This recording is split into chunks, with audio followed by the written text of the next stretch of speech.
Methamphetamine போதைப் பொருள் விற்பனைக்கு உடந்தையாக இருந்த காவலர் கைது செய்யப்பட்டிருக்கிறார். முக்கிய செய்தியாக பார்த்துக் கொண்டிருக்கிறோம்.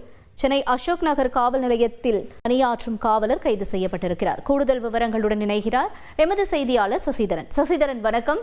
இந்த போதைப் பொருள் விற்பனைக்கு உடந்தையாக இருந்த காவலர் யார்? அவர் மீது இருக்கக்கூடிய குற்றச்சாட்டுகள் என்ன?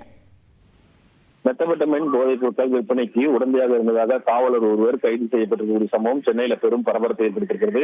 சென்னை அசோக் நகர் காவல் நிலையத்தில் பணியாற்றும் காவலர் ஜேம்ஸ் 2016ஆம் பேட்சில் காவலராக பணியில் சேர்ந்தவர். அவரது நண்பர் சுரேந்திரநாத் ஆகிய இருவரும் தற்போது போலீசாரால் கைது செய்யப்பட்டிருக்கிறார்கள். அவர்கள் இருவர் மீதும் போதைப் பொருள் விற்பனை செய்ததாக வழக்கு பதிவு செய்து விசாரணையானது நடைபெற்று வருகிறது. சென்னை மாநகர் முழுவதும் மெத்தபெட்டமைன் போதைப் பொருளை தடுப்பதற்காக காவல் ஆணையர் அரும் தனிப்படைகள் அமைத்து தீவிர கண்காணிப்பு பணியில் ஈடுபட்டு வருகிற நிலையில் ஏற்கனவே நீலாங்கரை பகுதியை சேர்ந்த ஒரு வழக்கில் ஐநாவரம் பகுதியை சேர்ந்த காவலர் ஒருவர் கைது செய்யப்பட்டு சிறையில் அடைக்கப்பட்டிருக்கிறார். அதன் தொடர்ச்சியாக பல்வேறு இடங்களில் மெத்தபெட்டமைன் போதைப் பொருள் விற்பனை மேற்கொள்வதாக கிடைத்த தகவலின் அடிப்படையில் இணை ஆணையர் தலைமையிலான போலீசார்கள் தீவிர கண்காணிப்பில் ஈடுபட்டு வருகிறார்கள்.